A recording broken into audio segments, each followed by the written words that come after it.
오늘도 말씀의 귀한 은혜가 우리 마음 가운데 깊이 임하기를 주님의 이름으로 축복합니다. 자신의 존재 가치에 대해 궁금해하는 한 제자가 스승에게 찾아왔습니다. 스승은 그 제자에게 작은 보석 하나를 주며 이것의 가치가 얼마나 되느냐를 알아오라고 했습니다. 제자는 먼저 근처에 있는 채소 가게로 찾아갔습니다. 채소 가게 주인에게 작은 돌멩이 같은 보석 하나를 주면서 이걸 주면 얼마를 주겠느냐 물었더니 채소 가게 주인이 배추 2포기를 주겠다라고 말을 했습니다. 이번에는 대장간으로 갔습니다. 대장장이는 평소에 보석에 관심이 많았던 터라 그 보석을 보더니 많은 돈을 줄 테니 나한테 팔라고 이야기를 했습니다. 제자는 거절하고 근처에 있는 한 보석상으로 갔습니다. 보석을 유심히 살펴본 보석상 주인은요, 놀라움을 금치 못하며 이 보석은 돈으로 계산할 수 없을 만큼 엄청난 가치를 지니고 있다라고 말을 했습니다. 제자는 이 말을 듣고 스승에게 돌아와 자초지정을 다 이야기합니다. 스승은 그런 제자에게 이렇게 말을 해줍니다. 사람은 자신을 하찮은 배추 2포기에 팔아 넘길 수도 있고 또한 얼마만큼의 돈을 받고 팔아 넘길 수도 있다. 하지만 원한다면 돈으로 따질 수 없을 만큼의 고귀한 존재로 자신을 만들 수도 있는 것이다.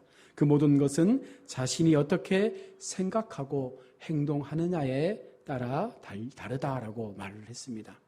이 말씀은 바로 우리에게 너희의 가치가 그만큼 소중하다는 것을 말하는 것이죠. 보석은 바로 저와 여러분 한 사람 한 사람을 말하는 것입니다. 우리는 우리의 가치를 배추 2포기에 혹은 얼마 정도의 돈을 받고 팔 수 있다는 것입니다. 그러나 정말 내 가치를 안다면 그 가치가 얼마나 큰지를 우리가 분명 깨닫게 된다면 우리는 함부로 우리의 삶을 그렇게 팔아버리지는 않을 것입니다. 성도로서의 위치를 벗어나면 여러분 그 삶 자체가 세상으로부터 질타를 받지 않습니까? 우리가 있어야 할 곳에 있고 우리가 머물러야 할 그곳에서 내게 주신 하나님의 뜻을 이루어갈 때 진정한 성도로서의 온전한 모습이 나타나게 되는 것입니다. 우리가 아무리 열심히 교회를 다녀도 우리가 머물러 살아가는 세상 속에서 온전한 성도로서의 가치를 나타내지 못하면 그 사람은요 결국은 세상 가운데 짓밟히고 마는 것입니다. 마태복음 5장 13절은 말씀합니다. 너희는 세상의 소금이니 소금이 만일 그 맛을 잃으면 무엇으로 짜게 하리요. 후에는 아무 쓸데없어 다만 밖에 버리워 사람에게 밟힐 뿐이니라. 성도가 세상의 소금이라고 말합니다. 그러나 그 소금이 의미 없는 소금이 되어버리면 결국은 버려질 수밖에 없죠. 사랑하는 성도 여러분, 한 여인이 예수님의 발 앞에 나와 그 옥합을 깨뜨렸을 때 그 옥합의 향기가 온 집안을 가득 채웠던 것처럼 성도는요 자신을 깨뜨려서 하나님 앞에 거룩한 사명의 그 삶을 살아갈 때에 그 향기가 우리의 가정에 가득 채워지게 되는 것이고 우리의 직장에 가득히 퍼지게 되는 것입니다. 내가 깨어지지 않으면 내가 하나님 앞에 온전한 모습으로 나의 가치에 대하여 분명히 깨닫지 못하면 우리는 진정한 향기를 드러낼 수가 없는 것입니다. 우리는 어떤 향기를 나타내고 있는 성도입니까? 우리의 삶을 돌아보시길 바랍니다. 우리가 성도라면 불신자와 무엇이 다릅니까? 우리가 세상을 살아가면서 우리가 과연 세상을 향하여 우리의 마음이 우리의 모습이 믿음을 갖고 있다는 우리의 삶이 그들과 과연 무엇이 다른 것입니까? 성도에게는요 하나님이 주신 독특함이 있습니다. 그것이 무엇일까요? 바로 구별됨이죠. 성경은 그것을 거룩한 삶이라고 말씀을 하고 있습니다. 이것을 우리가 발견해야 합니다. 우리 속에 심어주신 하나님의 구별됨, 그 거룩함의 삶의 가치를 통하여 나는 세상 속에서 이 거룩을 지키기 위하여 이 구별된 삶을 살아가기 위하여 나의 삶을 하나님 앞에 내어놓는 것입니다. 우리 인생도 마찬가지 아니겠습니까? 중요한 자신의 진정한 가치를 모르는 사람들은요 그냥 인생을 허비하며 살아갈 수밖에 없습니다. 기독교인은 기독교인만이 가지고 있는 그 가치를 발견하며 살아가야 합니다. 내 속에 숨겨진 나의 가치, 오늘 본문 속에서 그 가치가 무엇인지를 우리가 한 번 더 발견하고 우리 스스로가 얼마나 하나님 편에 존귀하고 소중한 존재인지를 새삼 깨달을 수 있는 은혜의 시간이 될 수 있기를 원합니다. 오늘 먼저 성경은요, 나에게 감추어진 가치에 대하여 말하는 것은 나는 구원받은 하나님의 자녀다라는 것을 우리에게 말씀을 하고 있습니다. 하나님 자녀의 긍지를 발견해야 한다는 것입니다. 당신의 가치를 업그레이드하기 위해서 내 속에 숨겨진, 내 속에 심어주신, 하나님께서 심어주신 그 가치를 발견하게 되면 우리의 삶이 업그레이드 되는 거예요. 우리의 모습들이 더 하나님 편에 온전함으로 회복되게 되는 것입니다. 당신은 누구입니까? 이 질문 앞에 우리가 당당하게 말할 수 있는 것은 바로 나는 하나님의 구원받은 백성입니다. 이 확신이 있어야 한다는 것이죠. 나는 구원받은 하나님의 자녀다라는 이 긍지를 가지고 세상 속에 나아가 살아가야 하는 것입니다. 여러분, 이것에서부터 우리가 의심하기 시작하면 더 이상 우리의 신앙은 나아갈 수가 없는 것입니다. 가장 먼저 나의 소중한 가치, 나는 하나님 앞에 구원받은 하나님의 자녀다. 이 마음을 가지고 우리의 가치에 대한 자긍심을 가져야 한다는 것입니다. 오늘 본문 1절에 보시면 우리가 어떤 존재였습니까? 허물과 죄로 죽었던 존재라고 말합니다. 여러분, 우리의 영적 상태에 대하여 말씀하고 있죠. 우리는 허물과 죄로 죽어 있는 사람들입니다. 그 영혼이 지금 죽어 있다는 것입니다. 2절에서 말씀합니다. 죄 가운데 행하여 이 세상의 풍속을 쫓고 공중의 권세 잡은 자를 따랐으니 곧 불순종의 아들이었다. 우리의 실체를 낱낱이 성경은 보여주고 있습니다. 죄 가운데 행함으로 그 영혼이 죽어 있고 세상의 풍속을 쫓아서 공중 권세 잡은 그 마귀의 종노릇하는 그런 죄의 아들, 불순종의 아들로서의 삶을 살고 있는 것이 우리의 민낯이라는 것이죠. 3절에서는 뭐라고 말합니까? 육체의 욕심을 따라 지냈고 본질상 진노의 자녀였다. 우리는 날마다 우리의 육체의 안위만을 위해서 살아온 것입니다. 그저 먹고 마시고 장가들고 시집가고 그저 그렇게 살아가는 인생에 모든 에너지를 다 투자하면서 막상 하나님이 내게 주신 삶의 그 가치를 잊어버린 채 그렇게 진노의 대상으로 우리 인생의 삶을 산 것입니다. 그러나 여러분, 그런 우리가 어떻게 변했습니까? 성도된 우리가 어떻게 변했습니까? 5절 말씀을 보십시오. 허물로 죽은 우리를 그리스도와 함께 살리셨고 그 은혜로 구원을 받은 자녀가 되었다라고 말합니다.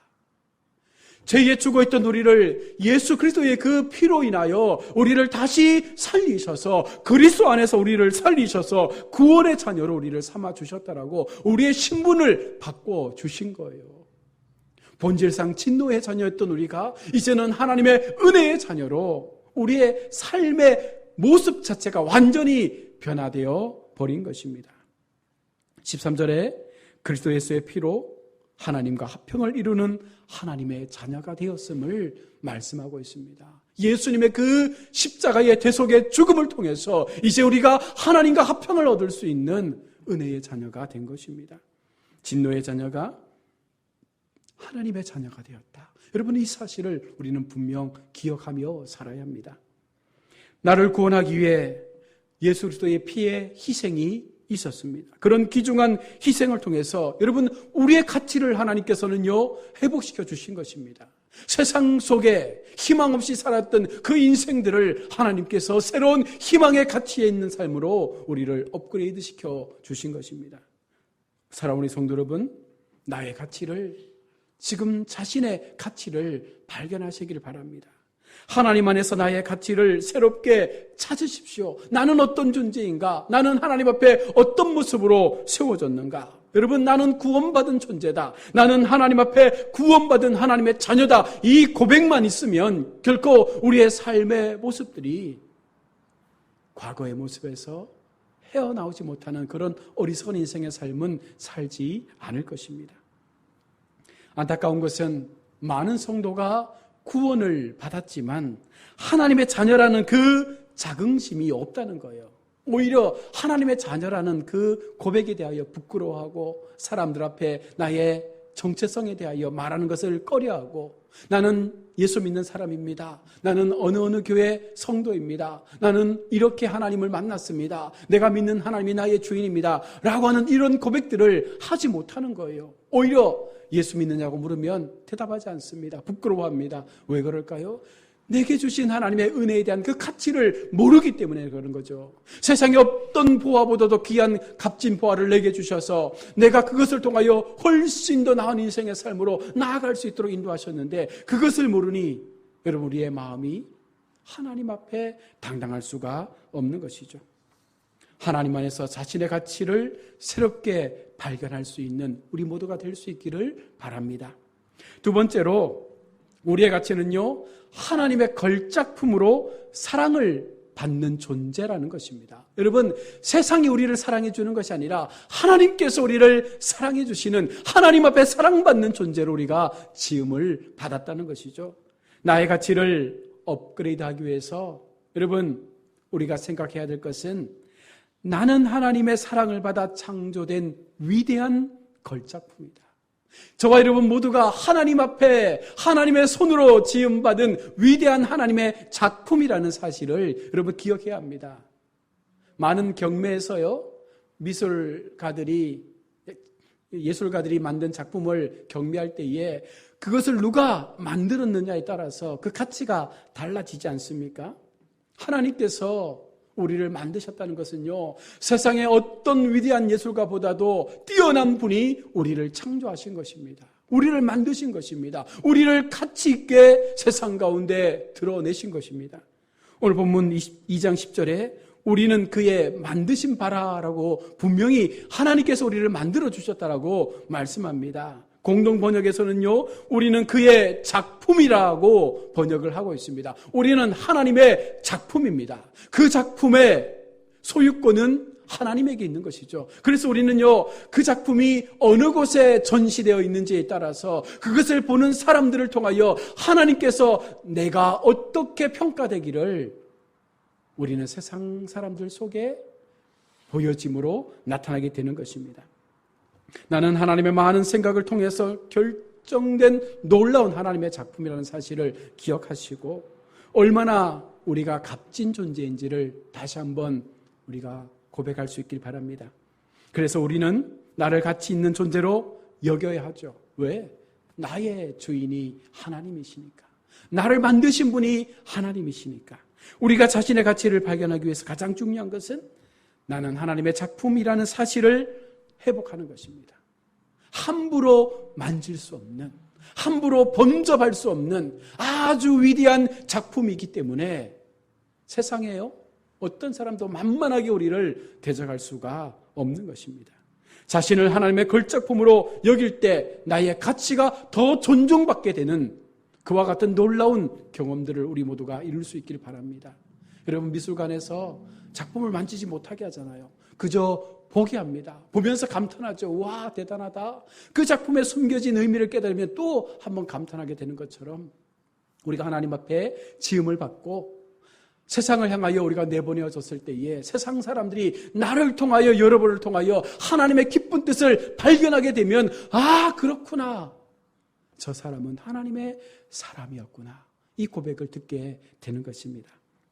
4절에 보십시오. 그분이 나를 사랑하고 있습니다. 긍휼에 풍성하신 하나님이 우리를 사랑하신 그 큰 사랑을 인하여. 그래서 우리를 구원해 주신 것입니다. 그분이 누굽니까? 나를 만드신, 나를 걸작품으로 세상 가운데 보내어주신 하나님이십니다. 하나님이 나를 사랑하고 있다.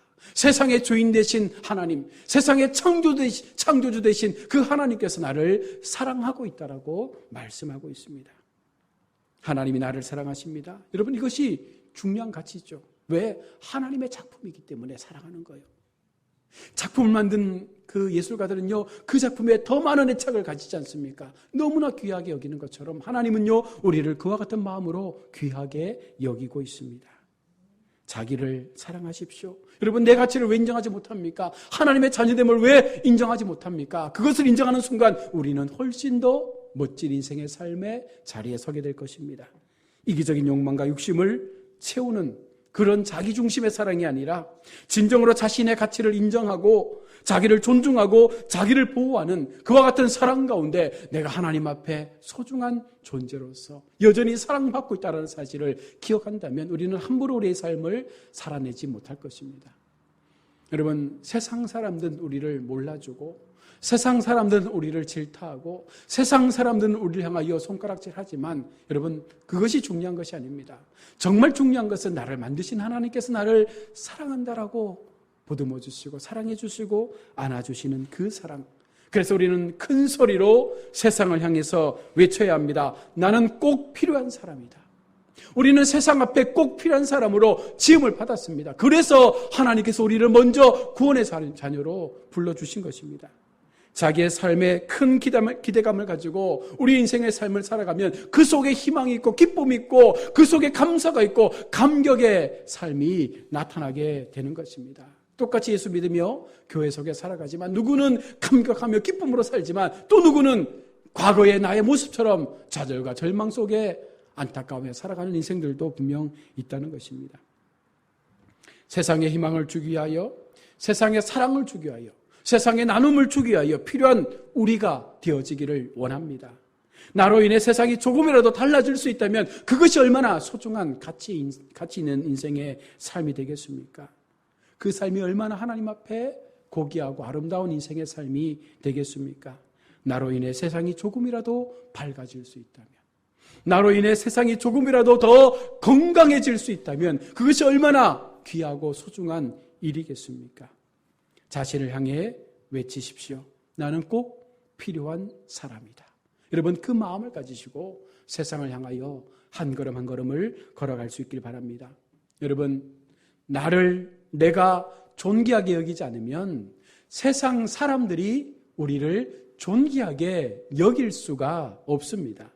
여러분, 내가 나를 사랑해 주지 않으면 세상 사람들이 우리를 사랑해 주지 않습니다. 여러분, 우리가 나를 가치 있게 여기지 않으면 세상 사람들이 우리를 가치 있게 여기지 않는다는 것입니다. 하나님은요, 우리를 가치 있는 존재로 불러주셨습니다.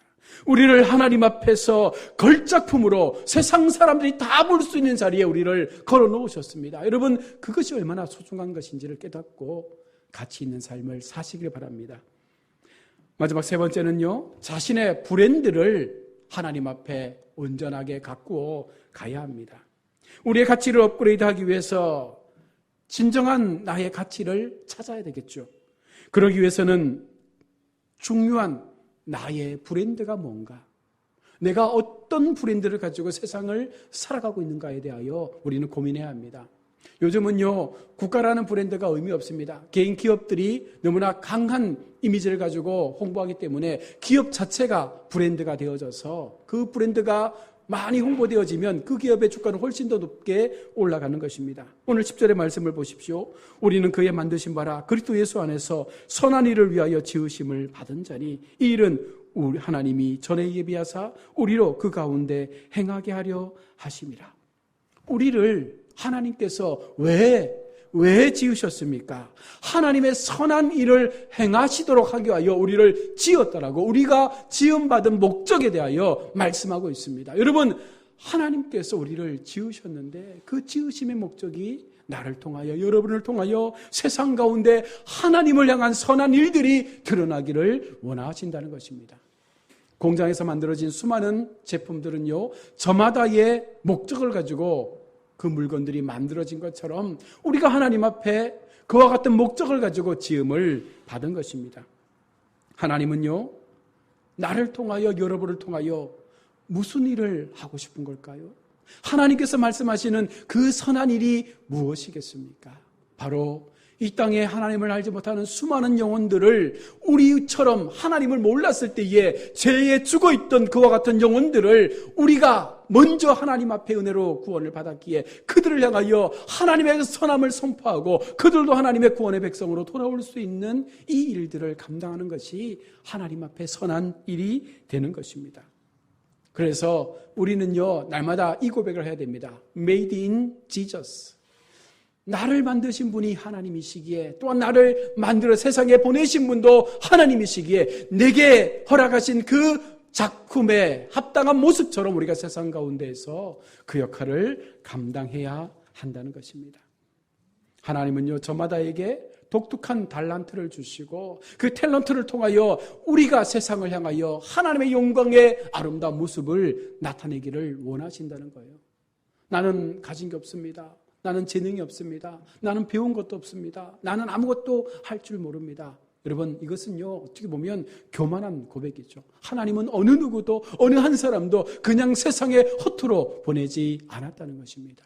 그들을 메이드 인 지저스의 상품으로 세상 가운데 보내셨기에 그만큼 우리의 가치는 소중한 것입니다. 그 브랜드를 가지고 세상을 향해 나아가 보십시오. 예수의 이름을 가지고 세상에 나아가 보십시오. 어느 누가 우리를 대적할 수 있겠습니까? 어느 누가 감히 우리를 무너뜨릴 수 있겠습니까? 예수의 이름의 권세가 우리를 능히 살게 하심을 여러분 기억하시고 그 믿음의 견고한 진을 더 아름답게 세워갈 수 있기를 바랍니다. 사랑하는 우리 성도 여러분, 남과 똑같으면 삼류밖에 안 돼요. 남들처럼 그렇게 살면 늘 그 자리에 머물 수밖에 없습니다. 신앙도 마찬가지 아닙니까? 남들처럼 신앙생활하면 늘 그렇게 밑바닥 신앙밖에 우리는 갖지 못합니다. 더 분발해서, 더 열심을 내서, 더 나의 가치를 끌어올려서 정말 하나님 앞에, 나를 보내신 하나님의 그 부르심 앞에 우리가 세상을 향하여 가치 있는 존재로서의 역할을 충분히 감당할 수 있을 때 세상은요, 그런 우리를 통하여 조금씩 변화되어 가는 것입니다. 이제 당신의 가치를 인정하십시오. 나는 하나님의 자녀입니다.